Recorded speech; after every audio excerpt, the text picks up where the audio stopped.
Halo Mbak Nuti, halo Mas Ruli. Ruli, hai Kiki, Kak Kiki.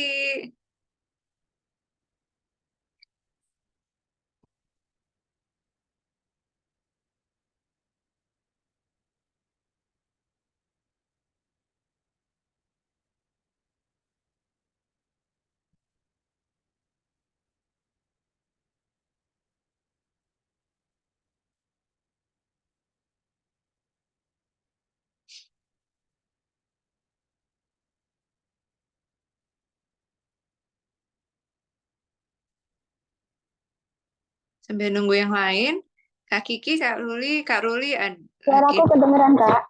nah, kedengeran Kak Kiki, apa kabar?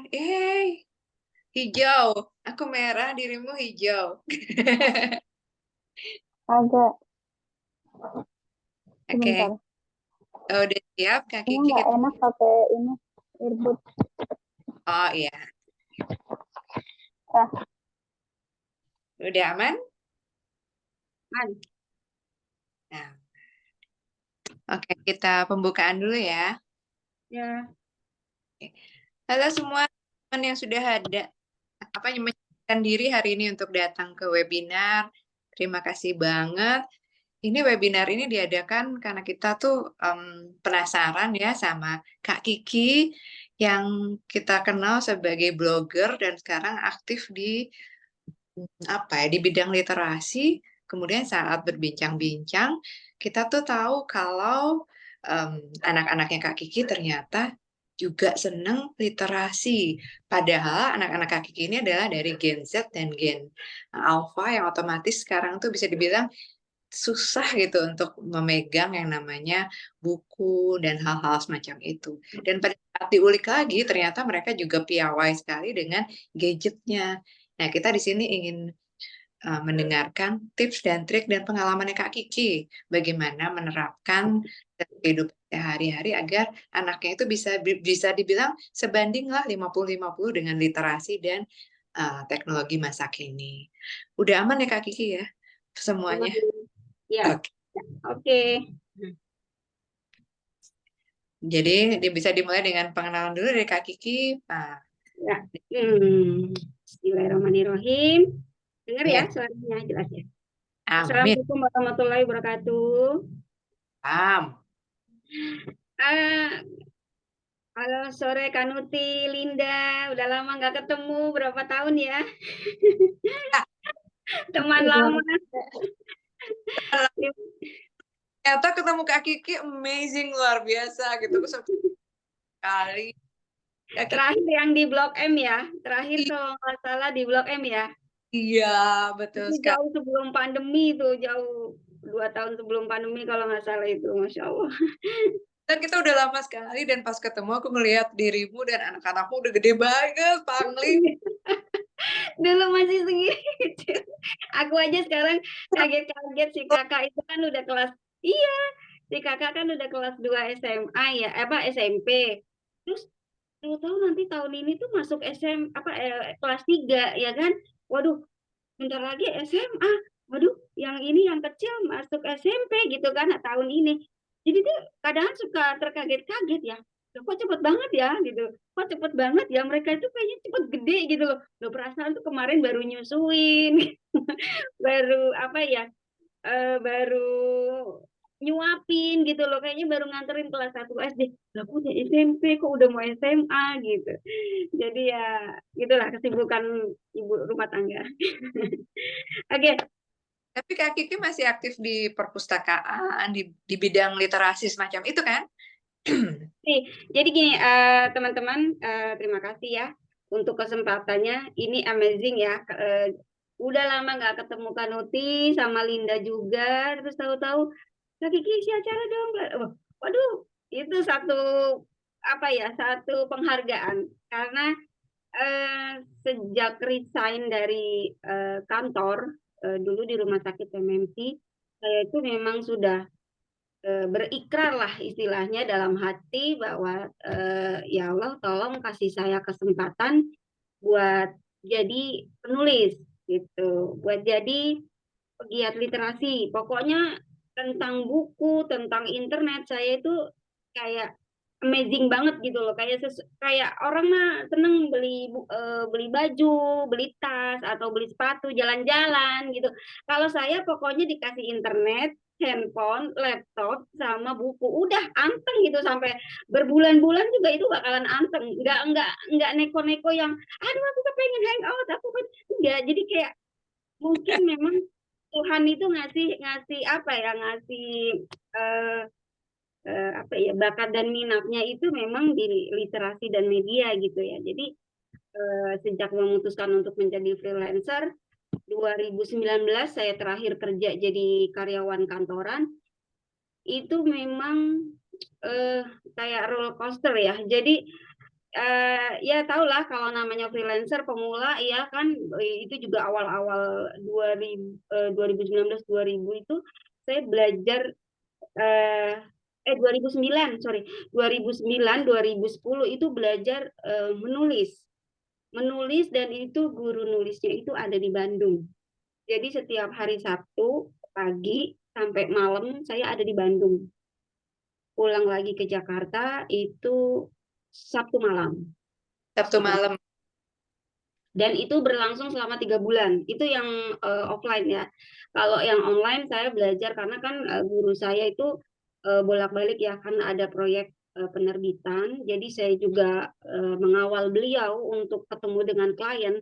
Nah, disitulah akhirnya saya belajar tentang dunia penulisan, dunia penerbit, bagaimana sebuah naskah itu bisa sampai ke Gramedia dan akhirnya ada di seluruh jaringan Gramedia di seluruh Indonesia, bahkan yang sampai ke pelosok. Itu saya belajar betul-betul di lapangan.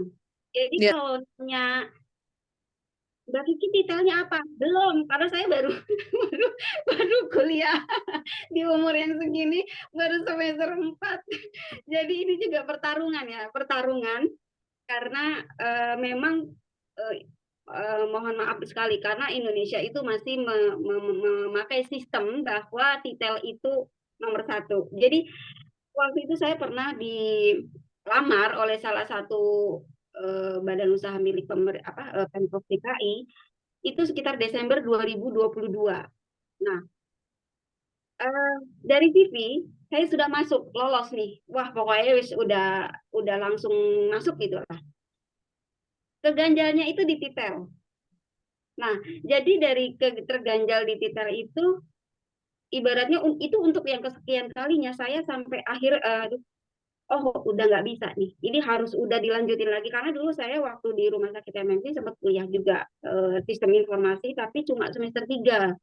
Jadi itu nggak diterusin, mentok ya kan, mandek, asik kerja, kemudian saya 2009 resign dari MMC, saya jadi freelancer. Freelancer itu betul-betul pertarungan antara lu bakalan nggak punya duit, lu nggak pasti nih pemasukan tuh nggak pasti, orang pada lebaran nih, ini sekarang nih lebaran THR tuh udah pada dapet, kamu tuh bakalan nanti nggak dapet kecuali kamu tuh nanti dapet proyek atau apa. Tapi waktu itu saya udah jengah ya, jadi awal masuk ke dunia literasi dan media itu memang karena udah jengah, bukan tipe yang bisa dipatok di satu ruangan Senin sampai Jumat, kayaknya itu jiwa lapangannya uh, gue tuh pengen pengen itu tuh yang kayak di TV nenteng-nenteng kamera nguber-nguber narsum gitu, itu kayaknya tuh jiwanya kayak udah mulai tergelitik gitu ya. Terus akhirnya ya udahlah pokoknya Bismillah aja waktu itu, dengan ayahnya anak-anak saya minta kami saya nggak mau kerja kantoran lagi, nanti apapun yang terjadi rezekinya dari mana pokoknya saya pengen jadi penulis. Nah disitulah awal akhirnya alhamdulillah 2010 buku solo saya keluar itu berbentuk novel. Novelnya itu dari penerbit Jogja. Terus kemudian kan saya ada di apa ya, Inscript Kreatif ya. Inscript Kreatif itu perusahaan punya guru saya, agensi naskah. Awal 2000-an itu memang booming ya, booming, dan saya belajar banyak dari situ, termasuk saya masuk ke lingkarannya Gramedia Group. Dan itu amazing banget karena saya betul-betul bukan cuman katanya atau baca di website, tapi betul-betul masuk ke bisnis penerbitan itu kayak apa sih gitu. Sampai saya kerja dapat kesempatan di penerbit, itu penerbit pemiliknya itu ketua bidang luar negeri IKAPI. Nah, di situ saya ditantang gimana caranya nih buku saya penerbit ini bisa masuk ke Gramedia. Wah, saya tuh pelongo-pelongo ya, maksudnya tuh nggak ngerti apa-apa gitu loh. Kok saya langsung dikasih brek gitu. Akhirnya saya belajar lagi, belajar di lapangan, tanya sana, tanya sini, sampai akhirnya saya mengerti bagaimana proses sebuah buku bisa masuk ke Gramedia dan akhirnya disebar ke seluruh Indonesia jaringannya. Dan itu nggak ada di bangku kuliah. Kenapa? Karena saya masuk langsung ke apa ya, sarangnya istilahnya, masuk ke sarangnya. Nah, kemudian berjalannya waktu, saya ada peluang jadi jurnalis. Nah, jadi jurnalis, waktu itu ngomong, opo meneki, gimana caranya gitu kan, nulis press release, opo gini. Akhirnya saya belajar, nah termasuk juga ketemu Kanuti, kemudian ada teman-teman waktu itu komunitasnya ada di Forjap, Forum Jurnalis dan Blogger, dan itu satu-satunya di komunitas itu yang blogger merangkap jurnalis itu cuma saya gitu kan. Waktu itu Blomil udah ada, waktu itu Blomil belum ada karena baru baru masuk ya, baru masuk ke dunia jurnalis. Nah, saya belajar dan itu semua laki-laki. Mungkin otak saya itu tersettingnya kayak laki-laki ya. Jadi mikirnya lo harus bikin ya, berarti gini. Bagaimana caranya ketika kamu ada di satu tempat, kamu itu betul-betul bukan cuma melihat, tapi menganalisis.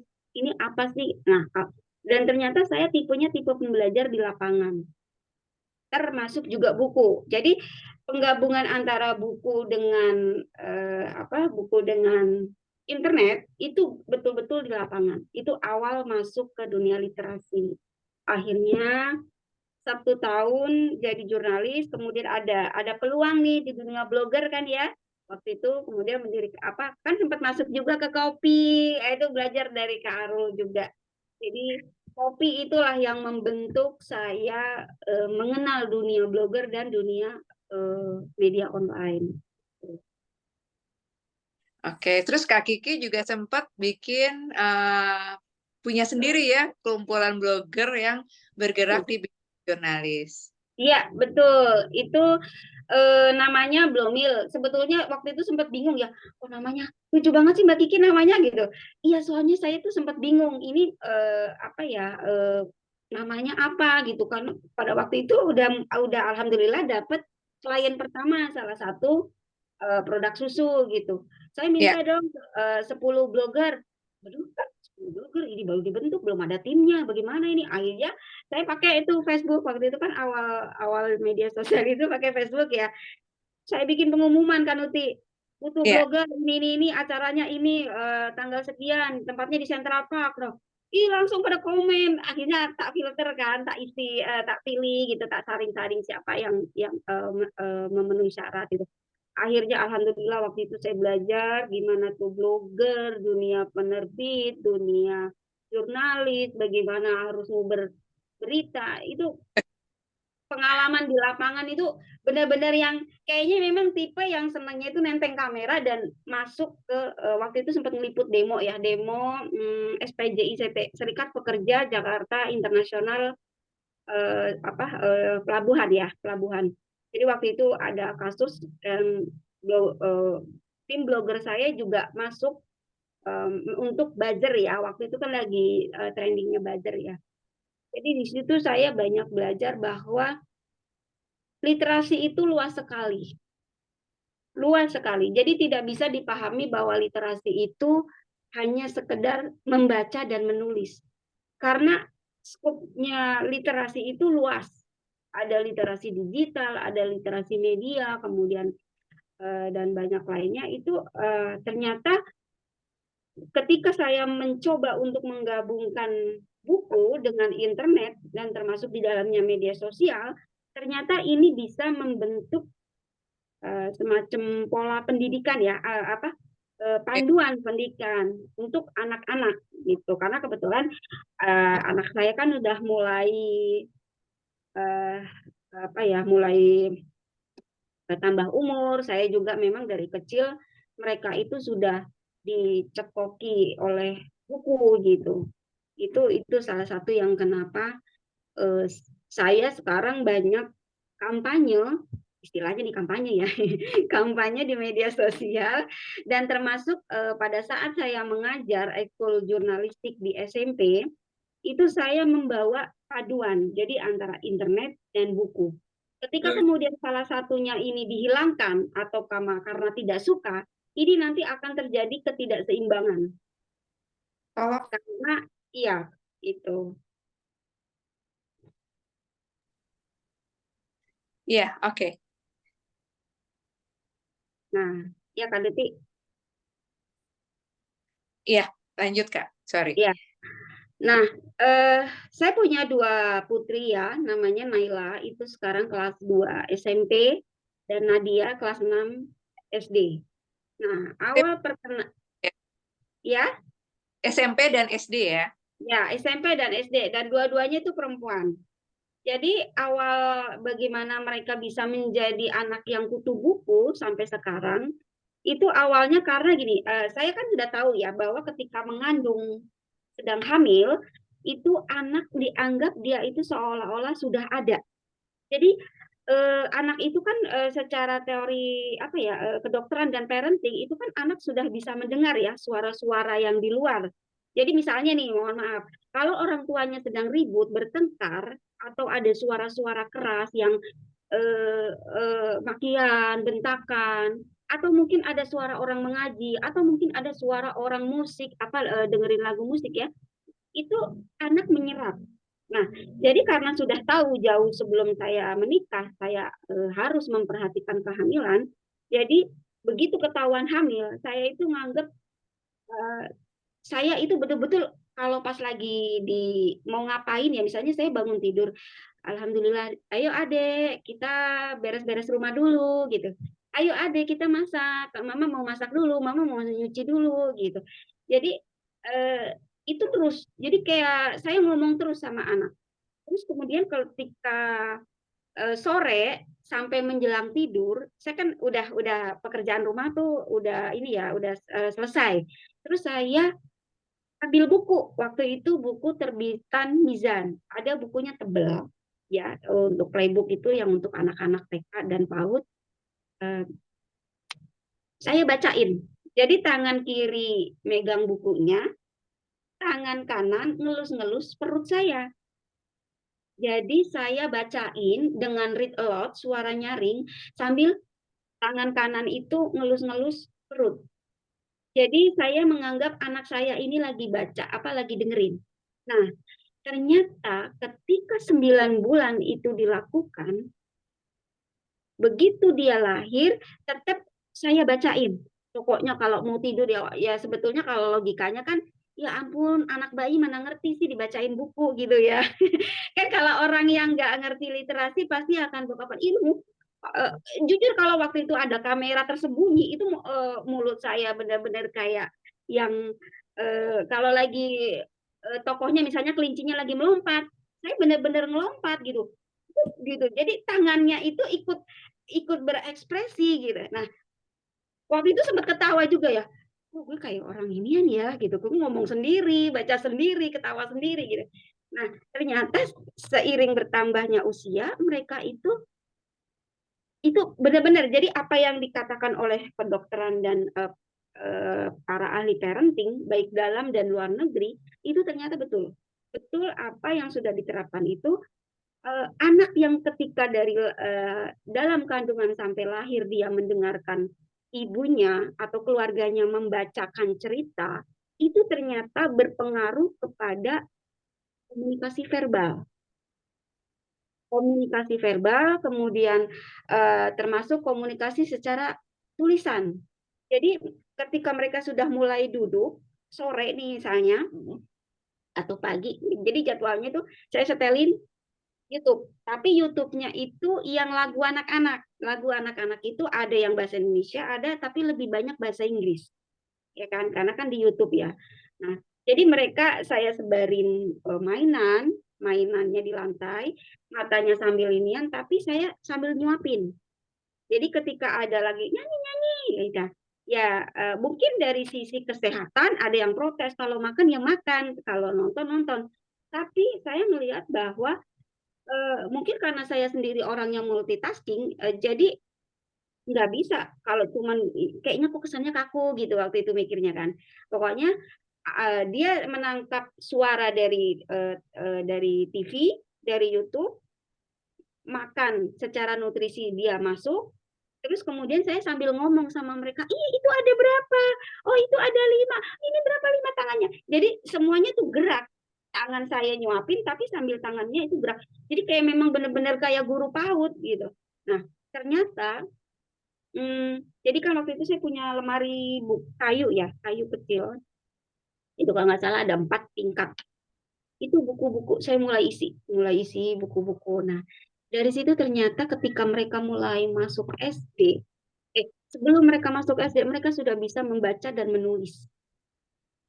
Jadi ketika masuk SD, betul-betul memang sudah siap. Nah, waktu itu si kakak itu masuk SD itu sekitar 7 tahun. Mm-mm. Nah, kalau adiknya justru lebih tua lagi, 7 tahun setengah. Kenapa? Karena saya dan ayahnya anak-anak itu berpikir bahwa dunia pendidikan sekarang itu beda dengan zaman saya waktu masih kecil. Ya, jadi dunia pendidikan ini sekarang zamannya Naila Nadia itu Ya, dunia yang mereka betul-betul harus literasinya membaca dan menulisnya itu harus siap oke. secara mental. Iya. Jadi akhirnya ternyata keuntungan memasukkan anak dengan usia cukup minimal 7 tahun itu ternyata berpengaruh. Saya sudah Hmm. mengetahui. Jadi bagaimana anak ketika masuk di kelas 1 sampai sekarang kelas 6, si adik itu dan si kakak juga, mereka itu betul-betul mandiri. Oh, jika dibandingkan dengan anak seusianya tuh kelihatan banget ya bedanya tuh. Kelihatan.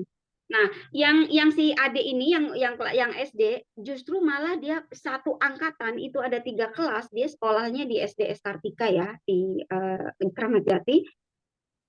Itu dari 3 kelas di angkatan dia itu yang paling tua. Keren, Karena keren. dia karena dia masuknya 7 tahun setengah, sedangkan teman-temannya satu angkatan ada yang 5 tahun, 5 tahun setengah, ada yang 6 tahun gitu. Dia itu 7 tahun setengah, dia yang paling tua. Hmm. Tapi alhamdulillah secara kedewasaan berpikir, bersikap, bertindak, bertutur, Nadia itu mendapat apresiasi dari kepala sekolah dan guru-guru dan juga menjadi percontohan. Artinya dia menjadi contoh untuk di kelas dan di angkatannya untuk soal kedewasaan dan literasi, terutama bahasa. Hmm. Karena ternyata efek dari membacakan buku sejak mereka dalam kandungan, kemudian saya juga sudah seperti pemain drama, pemain film yang harus ngomong sendiri. Iya, bahkan sampai kalau misalnya lagunya melompat, kami bertiga berdiri ya, berdiri benar-benar muter itu sambil melompat-melompat. Jadi kalau dipikir-pikir bahasanya gini, kok gue jadi kayak guru TK gini. Jadi jadi memang Eh, tapi akhirnya ternyata karena saya juga kutu buku ya, jadi otomatis saya dong setidaknya bagaimana memperjuangkan anak saya itu harus cinta buku juga. Nah, itulah proses-proses sederhana ketika mereka masih dalam kandungan sampai mereka sekarang. Jadi kami punya jadwal sebulan sekali minimal eh, atau maksimal 2 bulan sekali, tergantung keuangan. Kami harus ke toko buku. Hmm. Nah, yang terdekat ini kan di Geraha ya, di Gramedia Cijantung. Saya selalu membebaskan anak-anak, Mama bulan ini jatahnya berapa? Misalnya satu anak 100.000. Oke, satu anak 100.000. Nah, berarti kalau misalnya nanti sekarang kan buku harga buku anak-anak itu kan kadang lebih mahal daripada buku dewasa ya. Jadi kadang mereka ada proses tawar menawar ketika menemukan atau mereka udah ngincer nih buku sebelumnya. Mama, Mbak mau beli buku ini. Mbak Ma, Adik mau beli buku ini. Jadi ketika budgetnya over daripada 100.000, akhirnya mereka nego ke saya. Kenapa Mama harus kasih uang buat satu buku ini lagi? Artinya cost-nya kan lebih gitu ya, bertambah. Misalnya 150, 180. Ini isinya apa? manfaatnya apa, tentang apa gitu. Jadi ada proses negosiasi kenapa mamanya itu harus meloloskan dia beli bukunya itu Hmm. 2. Nah, akhirnya dari jaringan toko buku Gramedia saya juga mengajarkan pada saat belanja ini loh nak. Kamu tahu nggak arti buku ini kenapa bisa sampai di sini? Dulu mama bla bla bla. Akhirnya saya cerita. Nah, cerita itu di lapangan, tidak duduk yang berhadapan seperti orang sekolah enggak. Jadi saya dalam mendidik anak itu gabungan antara teori dan lapangan praktek langsung. Hmm. Jadi nggak yang kaku, oh harus di kelas, harus pakai aturan jam sekian, enggak. Jadi bahkan ketika misalnya kita berbicara literasi dan media, apalagi anak-anak Gen Z dan Alpha ini kan mereka gadget banget ya, gadget banget. Eh, banyak orang tua yang musuh, musuhan sama handphone, sama internet. Nah, apalagi sama game ya, terutama anak laki-laki nih kan, waduh jangan main game, game itu merusak bla bla bla bla. Nah, kalau saya bahkan berseberangan, saya justru pakai game. Si kakak ini dari kecil dia suka main game. Ya. Nah, ada Roblox, ada apa lagi ya, saya lupa tuh saking banyaknya, ada Roblox pokoknya ada macam-macam, Dekat. ML ya. Nah, jadi awalnya ada sempat ketakutan juga, bukan ketakutan, khawatir. Aduh, ini anakku kok main game. Anu, kenapa ya? Akhirnya saya penasaran, Anuti. Akhirnya tak intip dong dia main gamenya gimana gitu. Pada waktu itu ML ya, Mobile Legend. Itu kecepatan tangannya itu benar-benar yang benar-benar yang kayak ternyata dia itu lagi tanding mabar, dan itu bukan cuma di Indonesia, tapi sampai ke luar negeri. Jadi Hmm. kabarnya itu sama orang-orang luar. Kamu bisa Mbak? Ngomongnya bisa dong, Mak. Jadi cepet. Ampun, saya aja sampai sekarang nggak bisa tuh. Gimana caranya tuh? Itu aja. Iya. Jadi sampai kayak yang tangannya tuh udah kayak robot, udah kayak mesin. Gitu. Akhirnya dari situ, dari game itu saya masuk ini literasi. Mbak kenapa suka main game? Game ini Roblox tentang apa? ML tentang apa? Terus Mbak Hmm. belajar apa dari game? Belajar kecepatan mama. Gimana caranya berpikir, ini jadi gini modelnya. Tangannya jalan, otaknya mikir, gimana pasang strategi. Ya kan saya juga nggak senang main game ya. Jadi ternyata saya belajar, saya sebagai orang tua itu belajar tentang game, bahwa sebaiknya itu memang tidak musuh. Tapi kita kerjasama, kita kondisikan, kita negosiasi dengan anak. Kamu boleh main game, tapi kamu harus jelasin ke mama dulu. Ini manfaatnya buat kamu apa, nak? Gitu. Jadi saya tidak melarang game. Pada waktu awal pas COVID ya, COVID kan itu belajar secara daring ya. Nah, itu kan banyak orang tua yang mengeluhkan di media sosial tentang game. Jangan. Pengalaman saya mendampingi anak ini tidak, bukan terlepas ini. Oh ya, kalau anaknya perempuan lebih gampang, enggak juga gitu. Kalau anaknya memang benar-benar yang dia tidak bisa melek literasi digital, ya dia juga akan main game over time gitu. Nah, saya belajar dari uh, game itu ternyata bisa masuk. Jadi nggak mesti harus apa ya, nggak mesti harus kaku, kemudian harus kamu baca buku aja, kamu tidak boleh main internet, enggak. Bahkan anak saya dua-duanya itu dapat informasi Kanuti tentang dunia luar, tentang ilmu apapun, tentang wawasan apapun itu, tahu nggak dari mana? Salah satunya It- TikTok. Itu oh, TikTok. Iya. TikTok sudah TikTok yang orang itu yang katanya coba joget-joget terus Nah, ini jadi gini, banyak orang tua yang kurang paham, taunya TikTok itu cuma joget-joget, ya kan? Dia apaan sih joget-joget? Nanti kalau yang mohon maaf lagi yang religius nanti itu haram, itu apa segala macam. Enggak. Ini ya, semua media sosial pasti punya dua mata pedang, dua sisi. Negatif, positif. Ini mau yang mana mau yang diambil? Kalau misalnya saya menerapkan sistem ke anak saya begini, kalau saya cuma mencekoki dengan yang baik-baik dan yang lurus-lurus aja, yang putih-putih aja, anak saya nggak ngerti yang buruk itu apa, dunia hitam itu apa, yang jelek itu apa, yang harus dihindari itu apa. Jadi saya cemplungin anak saya dua-duanya itu kamu harus tahu. Selain hitam dan putih ada abu-abu. Coba kamu punya handphone. Itu komunikasi. Kami bahkan di tempat tidur bertiga lagi rebahan terus tiba-tiba ada satu pertanyaan nih dari misalnya dari si adik yang sering banyak kritis dia, banyak melemparkan pertanyaan. Kemudian kan saya jelasin. Nah, jelasin itu tipenya saya Kanuti, enggak tipe jelasin to the point gitu. Cuman Mama, kenapa bumi itu bulat? Ya enggak, ya soalnya begini begini begini. Enggak, saya jelasin semuanya. Ini pertanyaannya satu, tapi ntar ngejelasinnya itu banyak banget di sini nih. Nyerempet Oh, ke sila, nyerempet ke sosial, nyerempet ke politik, nyerempet ke kebudaya, nyerempet ke bahasa, nyerempet ke parenting. Jadi kalau dia anak saya bertanya satu hal, saya ngejelasin itu bisa kayak dunia, isinya tuh muter semua tuh. itu anaknya apa nggak pusing Kak Kiki? Aku cuma nanya jawabannya sampai Z gitu. Enggak, justru saya nimbangin mereka kan Uti. Karena terutama si adik ya. Si adik itu kalau waktu itu terakhir saya sama dia itu diskusi sampai jam 1 malam. Wow. Dan itu tahu nggak Kak Kanuti, ujung-ujungnya akhirnya mengarah ke apa? Kami diskusi soal agama, sufi, makrifat, filsafat, kemudian kenapa di dunia ini ada beberapa macam-macam agama, kemudian tentang Israel, Palestina, kemudian tentang negara Barat, kenapa ini jadi akhirnya melebar ke agama dan ke agama itu kalau dibilang itu bukan konsumsinya anak SD.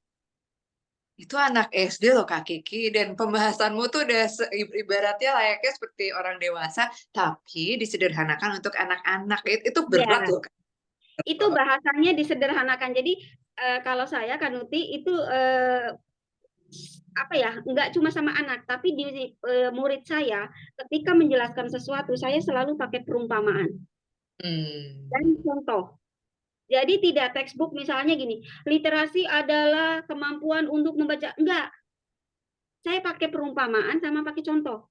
Melek literasi, contoh, oh kamu kalau nggak melek literasi, kalau nggak ngerti literasi, nggak pinter literasi, dan nggak pinter bagaimana merem media sosial dan internet, oh nanti begini loh akibatnya. Ini contoh, sekarang ibu mau nanya, ini contoh mama mau nanya, ini apa akibatnya kalau kamu kebanyakan main internet, main game, sampai lupa tidur, apa coba sebutin. Akhirnya kan mereka mengeluarkan pendapat kan. Ketika mereka mengeluarkan pendapat, otomatis otak mereka akan cari ini sinyal jawabannya apa gitu. Nah, dari jawaban dari tantangan-tantangan dan pertanyaan-pertanyaan yang saya ajukan ke anak dan juga ke murid, akhirnya mereka belajar untuk mengemukakan pendapat, belajar untuk berbicara yang tadinya malu-malu, dia menjadi kelas. Akhirnya mereka juga berani melatih komunikasinya. Dan yang tadinya introvert banget, mereka mulai ketika masuk ke eskul jurnalistik, mereka itu mulai berani berbicara. Karena mereka satu-satu saya tanyain. Ketika ada satu pertanyaan, ayo yang ini, misalnya Siti, kamu harus jawab apa? Kalau ini jawabannya apa? Kalau kamu apa? Jadi saya muter, saya selalu tanya ke mereka. Kenapa? Karena Gen Z dan Alpha ini nggak bisa modelnya kayak kita kan Nuti. Kalau kita kan, nih baca buku, habisin. Wah udah deh, dihafalin sampai ngotok gitu. Sampai titik komanya aja kita kadang hafal gitu ya. Tapi kalau misalnya anak sekarang nggak bisa. Hmm. Kita kasih nih misalnya nih, saya kasih. Nih saya, ini bukunya, judulnya Polisi Bahasa. Gen Z, Gen Alpha dikasih buku ini, udah melengos duluan. Kak Kiki, Berat, berat. Nah, tapi kan ini banyak gizinya ya. Ini dagingnya nih isinya kan beberapa, ada berapa bab apa ada berapa subtema gitu ya. Ini saya pecah. Jadi pecah. intisarinya misalnya satu judul, intisarinya apa? Saya masukkan di kelas ke anak-anak juga. Saya kasih contoh. Pertama teorinya dulu, pengertiannya dulu, perumpamaannya dulu, kemudian baru contohnya. Nah, contohnya itu saya ngambil dari kehidupan nyata. Oke. Contoh-contoh kasus. Jadi ketika mengajar anak dan siswa, saya itu banyak studi kasus. Kami sampai debat, membentuk kelompok. Anak-anak juga nih, walaupun dua kakak adik kan tetap ada perbedaan pendapat ya, tetap. Iya. Iya harus begini. Nah, jadi akhirnya mereka terlatih untuk komunikasi. Hmm. Terlatih apa yang mereka baca selama ini, akhirnya dipaksa harus dikeluarin. Nah, Hmm. ketika dikeluarkan itu kan ada yang berbentuk verbal, ada yang berbentuk seni melalui gambar, ada juga yang berbentuk tulisan. Nah, Hmm. anak saya dua-duanya, tiga-tiganya keluar. Hmm. Jadi si Ade itu dia punya bakat bahasa dan seni. Jadi dia menggambar lewat Ibis Pen aplikasi. Dan itu modal handphone doang, Kak. Karena dia belum punya tablet, belum punya tablet khusus untuk menggambar. Jadi dia pakai jarinya nih, jarinya ucuk gitu. Jadi pakai jari itu di layarnya, dia ucuk-ucuk gitu. Sampai beli krayon yang dari Jepang tuh kan, yang apa tuh lah mereknya, yang pokoknya Jepang gitu. Terus ada yang pakai patung, beli patung untuk body kan, dia kan belajar anatomi tubuh. Itu lumayan tuh harganya 180 apa berapa. Terus dia minta itu. Jadi akhirnya dia mempelajari anatomi tubuh. Nah, dari kayu, boneka kayu itu yang anatomi tubuh, saya juga bisa masuk belajar biologi. Nah, coba ini ada boneka kayu. Coba kita belajar agama nih. Kenapa orang disuruh pakai jilbab? Kenapa ini begini? Kalau nggak pakai jilbab, terus kenapa kita harus pakai baju sopan? Itu tentang agama. Kenapa? Ketika ada patung boneka kayu itu, saya langsung menunjuk area, mohon maaf, area wanita yang tidak boleh disentuh oleh lawan jenis. Nah, Hmm. ini masuk kepada pendidikan seksual. Akhirnya terlibat komunikasi. Kenapa perempuan dan laki-laki harus berbeda? Kenapa harus ada jarak? Kenapa tubuh kita harus dilindungi? Karena dari sisi agama begini, Dek. Dari sisi kesehatan begini, Dek. Dari sisi sosial orang timur begini, Dek, gitu.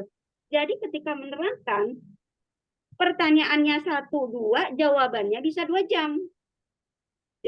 Jadi gitu. Jadi masuk ke anak Gen Z dan Alpha, memang betul-betul orang tua atau pendidik itu harus betul-betul lebih cerdas dari mereka, harus lebih kreatif. Gimana caranya mereka tidak merasa digurui, tidak merasa dipaksa, tidak merasa dikekang pendapat dan keinginan mereka, tapi kita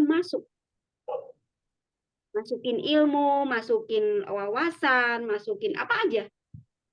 Jadi ya seperti itu, dan akhirnya si Ade belajar bahasa 5 bahasa, dia cuma modal online. Jadi modal online, salah satu aplikasi yang dia pakai itu Duolingo. Pasti Kanuti tahu ya, Duolingo. Dia itu pakai banget, itu yang nomor 1. Dia belajar bahasa Jepang, dia belajar bahasa Spanyol, bahasa Indonesia wajib, harus. Nilainya juga saya, mohon maaf, mungkin ada orang tua yang nggak setuju. Oh nilainya nggak bisa.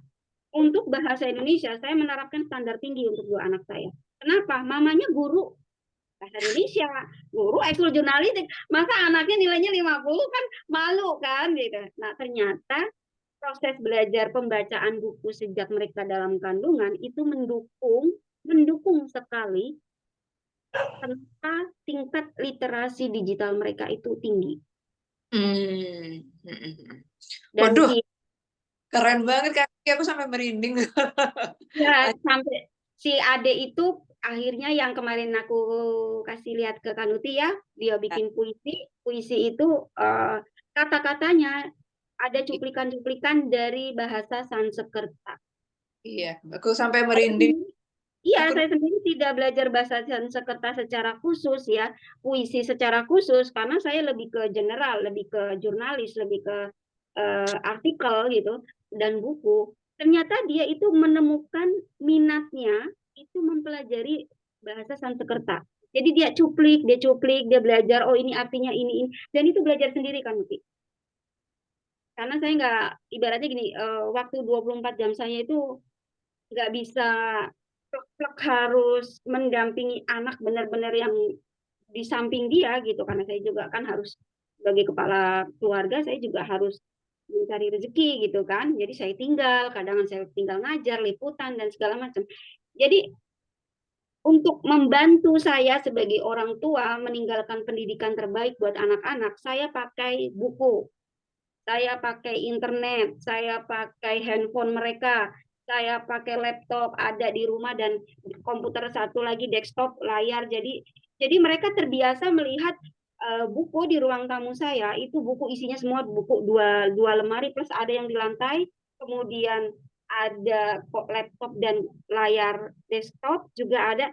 Jadi ketika mereka bisa berpikir sejak kecil, mereka sudah melihat memang orang tuanya itu literasi digital gitu.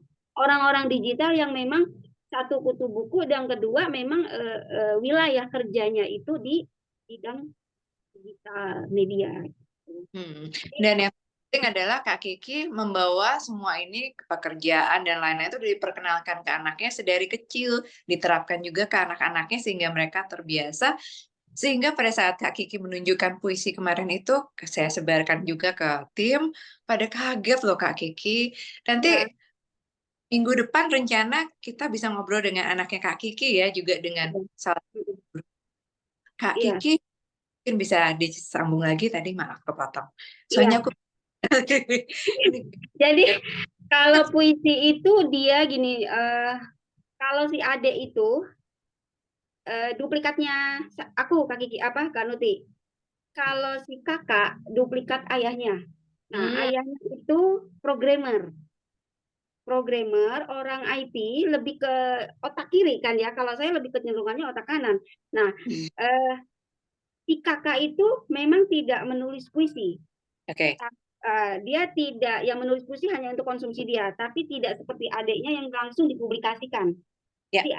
Si kakak ini lebih kepada ketika dia masuk pas naik kelas 2 ternyata dia laporan itu udah daftar untuk masuk menjadi anggota OSIS.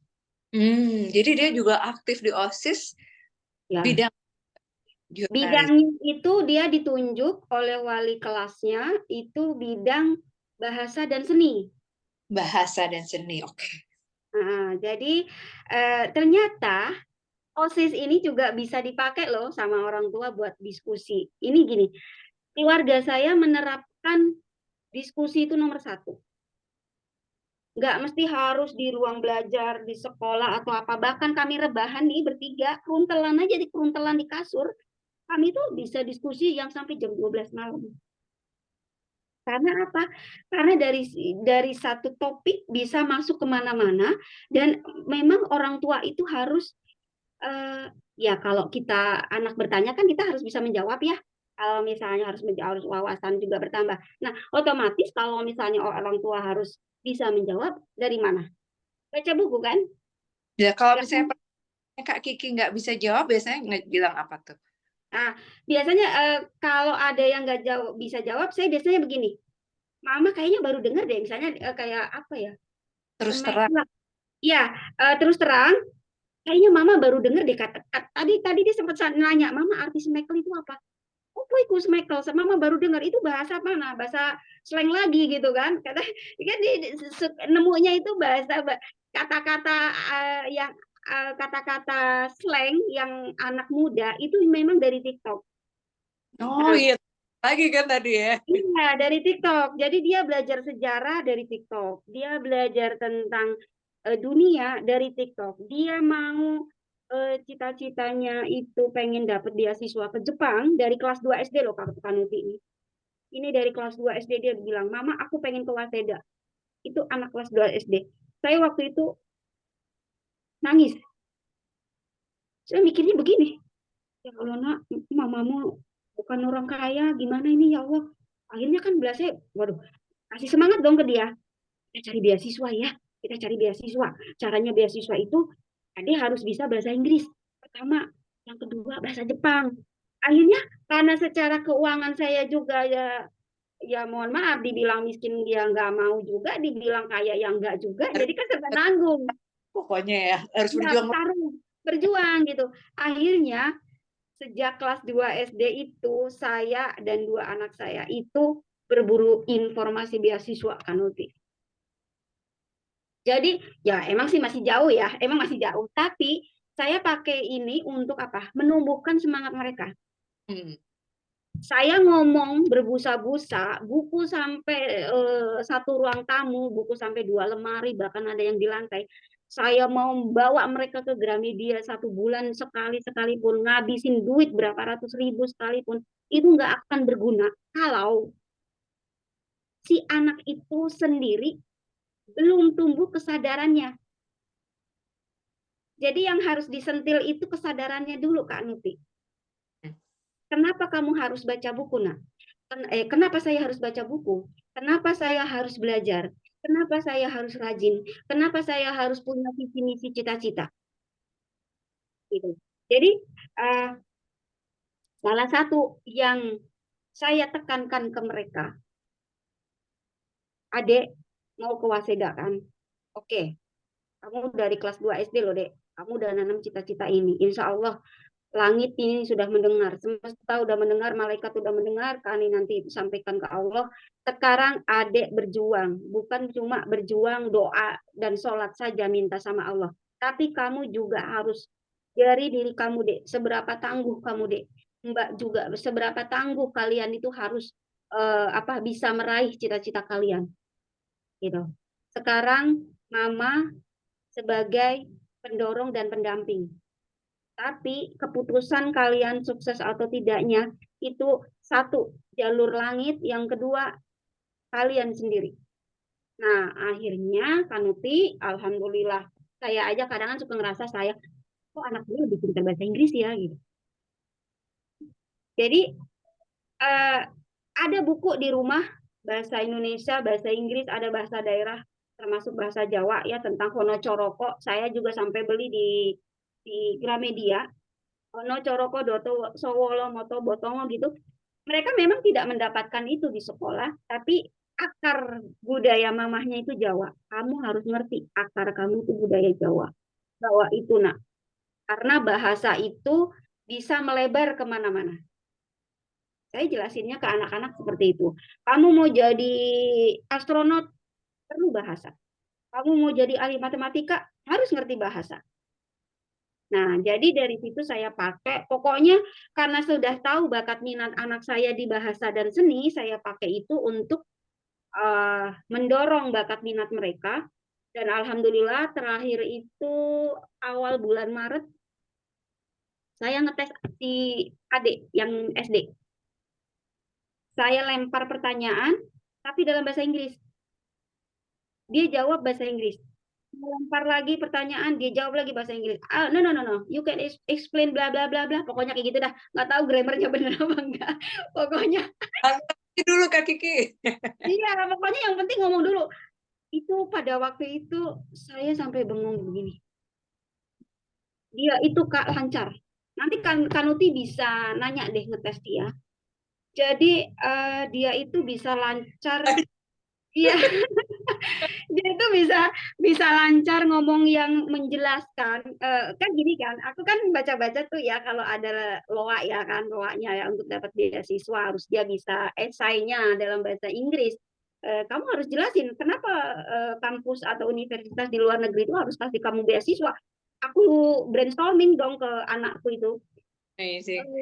Coba kamu jelasin kalau ini ada esai, kamu harus tulis dalam bahasa Inggris. Can you explain about yourself, please? Dia jelasin Kak, dan itu bahasa Inggris semua. Aku sampai bengong kan Nuti, karena aku sendiri secara bahasa Inggris bisa, tapi tidak secanggih anakku yang dia bisa. Dia nggak kursus dia nggak kursus karena saya belum ada biaya. Jadi saya pakai buku, internet, medsos buat dia belajar soal literasi dan bahasa. Kamu harus manfaatin semua apa yang ada di rumah. Jangan melihat ke atas, saya harus punya ini, punya itu, baru kamu belajar. No, tidak ada dalam kamus mama ketika mendidik anak. Kalian harus menunggu punya laptop, punya tablet, punya ini, punya itu, nggak bisa. Kayak gitu. Jadi saya memang agak sedikit apa ya, nggak galak, nggak judes, nggak atau apa, tegas. Kamu dari kelas 2 SD udah kepengen ke Waseda, kamu pengen ke Jepang, kamu gini, kamu gini. Oke, mama bantu lewat informasi. Karena kan gini, setinggi apa ya, setinggi apapun cita-cita anak, kalau orang tuanya tidak mensupport dengan informasi, anak nggak ngerti. Karena tidak semua anak itu ngerti bagaimana mencari sesuatu di belantara internet. Nah, contoh nih, contoh yang sudah nyata deh. Saya dulu nggak tahu kan Nuti, gimana caranya jadi ASN. Pokoknya lulus SMA ngertinya kerja karena bantu orang tua. Saya nggak tahu waktu itu, nggak ada yang ngasih informasi, nggak ada yang ngebimbing bagaimana caranya. Oh, kamu nanti bisa belajar, beli buku, ngerjain soal, bla bla bla bla bla. Oh, nanti kalau gagal kamu bisa nyoba lagi tahun depan. Itu blank. Saya seperti dilemparin ke nih Jakarta. Kamu cari duit. Nggak ada informasi ke saya gimana cara. Jadi ketika kemudian teman-teman saya jadi ASN, jadi manajer, ada yang jadi direktur, ada yang jadi pengusaha berhasil, saya baru ada di tahap uh, umur ini sekarang. Saya bulan Maret ini 46 tahun. Saya baru semester 4. Ketika orang sudah ada di titik apa, saya baru semester 4. Tapi saya tidak melihat itu sebagai satu, kok begini sih, kok begitu. Enggak. Karena saya kan harus ngasih contoh ke anak. Bagaimana ketika ada masalah, ketika ada kendala, anak itu belajar problem solving. Gimana caranya kamu itu belajar ketika kamu dihadapkan pintu yang terkunci, nggak ada kuncinya, gimana caranya kamu bisa keluar. Nah, anak itu kan harus dididik, bukan ujuk-ujuk nanti SMA baru dikasih tahu, ketinggalan. Jadi harus dari sejak dini. Ketika ada masalah ini, kamu belum punya tablet, tablet gambar, dia mintanya Samsung ya. Gimana caranya kamu tetap latihan gambar? Akhirnya dia install aplikasi Ibis Pen. Waktu itu dia sempat main di Medibank juga, tapi dia bilang lebih susah, belum bisa ini. Karena Medibank itu harus pakai tablet, kata dia. Jadi, sementara ini belajar aja lewat Ibis Pen karena dia lebih mudah gitu. Pakai tangan kaja, ya kalau lagi ini asik gitu, pakai tangan. Bener-bener yang buat pengganti pennya. Nah, jadi keren banget, aku tuh terharu banget. Dan ibaratnya ini nanti kan direkam, nanti para ibu dan juga anak-anak bisa ibaratnya mendapat manfaat juga. Kemudian ada tantangan juga ya Kak Kiki terkait dengan webinar ini. Kemudian apa tuh namanya? Nanti kalau misalnya ada yang penasaran dengan Kak Kiki, bisa juga kontak ke kita untuk konsultasi one on one dengan Kak Kiki ya. Karena kalau rangkum itu tadi Kak Kiki sudah menjelaskan perjalanan hidupnya, kemudian dari keadaan serba sulit, kekurangan, mendidik anaknya untuk bergabung, um, berjuang dalam hidup, mencapai cita-citanya melalui literasi dan digital. Dan ini merupakan keluhan dari semua orang betapa sulitnya Gen Alpha dan Gen Z ini. Nah, karena yang menyaksikan ini akan bertanya, buktinya mana? Nah, buktinya ini akan disambungkan ke minggu depan. Nanti sekalian bertemu dengan anaknya Kak Kiki yang amazing ini. Nanti kita ada pembuktiannya. Dan juga ada satu guru yang akan menjelaskan peranan dia dalam dunia Gen Z dan Gen Alpha ini. Betul nggak Kak Kiki ya? Jadi peran pun juga perlu, itu guru tuh bisa guru resmi dari sekolah, bisa seperti yang ibu tapi otodidak mengajar, bahkan menyerupai PAUD juga ya tadi seperti itu. Betul. Kemudian kayak trainer seperti Mary Riana, seperti itu kan dia biar memberikan masukan baru untuk para ibu-ibu atau bapak-bapak yang ingin anak Gen Z dan Gen Alpha-nya seperti anaknya Kak Kiki. Nah, itu nanti kita one by one, itu bisa kontak ke Ajak, nanti kita tentukan, kita konsultasi maka Kiki waktunya tepat atau tidaknya, nanti mereka mau curhat, mau apa, nanti bisa Boleh. Kiki ya. Nah, saat ini adalah perkenalan Kak Kiki, dan kita juga mohon maaf Kak Kiki, waktunya terbatas Iya. sekali. Oh iya, udah jam 5 ya? Iya, siap. Ada yang perlu siap-siap buat buka Buka puasa. puasa. Iya. Oke. Nah, ini kesempatannya mungkin bisa dilanjutkan lagi ngobrol dengan Kak Kiki, tapi sekarang kita keluarkan dulu tantangannya ya Kak Kiki ya, Ah, hari iya. ini. Jadi bisa nanti ada tantangan. Jadi tadi kan obrolan kita ya tentang literasi media untuk Gen Z dan Alpha. Silakan boleh buat teman-teman bisa menulis dalam bentuk artikel atau juga bisa membuat puisi, bisa juga buat postingannya di Facebook ya. Karena kalau untuk orang tua itu ada yang tidak mau pakai aplikasi lain tapi dia maunya Facebook. Boleh. Silakan. Jadi nanti bisa diposting di IG atau Facebook, kemudian pilih jadi gini, pilih ya dari ini ada ininya mau ikut tantangan, ikuti pilih salah satu, nggak mesti harus semuanya. Jadi kalau oh saya mau nulis artikel aja, oke, boleh. Oh saya mau posting aja ke Facebook dan IG dengan mention aja, kemudian mention Nas atau mention saya, atau juga eh, mau bikin puisi tapi terkait dengan literasi. Nah boleh, silakan nanti ditunggu sampai seminggu ya, Kanuti ya. Challenge-nya seminggu ya Kak Kiki ya. Ya, nanti insya Allah ada sedikit uang apa ya untuk Buat jerih payah, hadiah, ada buku dan uang, ya. Itu ya kan nanti ya. iya. Kak Kiki izin, ini rekamannya nanti kita putar lagi buat teman-teman yang mungkin hari ini tertinggal webinarnya dan Iya, challenge-nya. Jadi nanti teman-teman bisa langsung di email aja, dan acara ini terselenggara bersama Ajak dari komunitas Nas IO juga. Ini komunitas kami.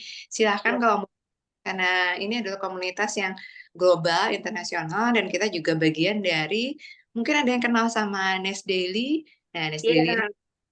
Kak, komunitas, ada pembelajaran juga. Jadi kita bersama-sama go internasional juga lah. Dan kita tahu konten-kontennya selalu positif ya, nggak ada yang negatif. Iya, betul. Oke, Kak Kiki.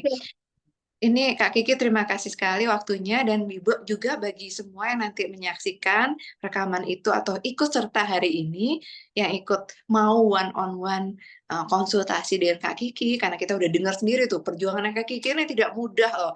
Dari awal, dari sekarang pun Kak Kiki masih berjuang, tapi percaya anak-anaknya bisa mencapai tujuannya dengan Ya, pertama ke Jepang ya. Nah ya. itu. Doanya, mohon doanya semoga Allah memberikan ridhonya, izinnya ya anak saya ya Allah itu dari kelas 2 SD Kanuti, Masya Allah. Saya cuma bisa berjuang jalur langit juga lah. Nah, Kanuti boleh saya nitip pesan satu pesan untuk orang tua gini.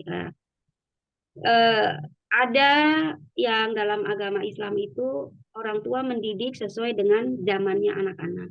Jadi ketika Gen Z dan Alpha ini kan nggak bisa dididik dengan modelnya zamannya kita dulu, era tahun belakang. Jadi untuk para orang tua, saya berdasarkan pengalaman sendiri, ketika mendampingi anak-anak atau ketika mereka belum begitu menyukai buku, jangan dipaksa, tapi gabungkan antara buku dengan digital. Kemudian beri apa ya, diramulah sedemikian rupa sesuai dengan kebiasaan atau gayanya setiap keluarga untuk dalam bentuk diskusi. Dan ketika ada perbedaan atau ketika mau memasukkan ilmu atau wawasan, tolong pakai pendekatan dari hati ke hati. Jangan menghakimi anak-anak tapi ajak anak untuk diskusi, ajak anak untuk mengeluarkan pendapat, kesalahan mereka, kemarahan mereka, keinginan mereka. Orang tua itu tinggal mengarahkan, karena itu adalah tugas orang tua. Tapi kita tidak boleh memaksa, apalagi sampai anak itu, mohon maaf, akan mengambil tindakan yang tidak baik. Heart to heart, pendekatan dari hati ke hati. Itu kan nanti. Oke. Kalau yang mau one on one sama Kak Kiki kita tunggu loh. Kontak aja ke Eja. Nanti kita atur waktunya ya Kiki ya, Kak Kiki ya. Boleh, boleh. Silakan. Oke, jadi nanti kita minggu depan berjumpa lagi dengan anaknya Kak Kiki. Kita akan tunjukkan hasil karyanya yang hari ini disampaikan, yang buat saya sampai, wah ini amazing, harus ada webinarnya. Terima kasih. Terima kasih Kanuti, terima kasih Ajak, terima kasih Nasio, terima kasih Linda. Sudah lama tidak ketemu Linda, udah berapa tahun ya. Salam sehat ya semuanya. Sehat-sehat selalu, tetap berjuang kita untuk literasi dan media digital Indonesia. Salam literasi. Salam literasi.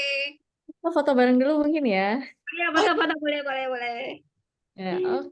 Ini aku udah siap-siap. Silahkan, boleh dengan jari literasinya. Oke. Baju Indonesia aja. Oke. Oke, aku ambil ya. 1, 2, 3. Ya, oke. Terima kasih. Terima kasih banyak, Linda. Iya, terima kasih semuanya. Ya, terima kasih. Ya, semoga sehat selalu semuanya. Saya izin end.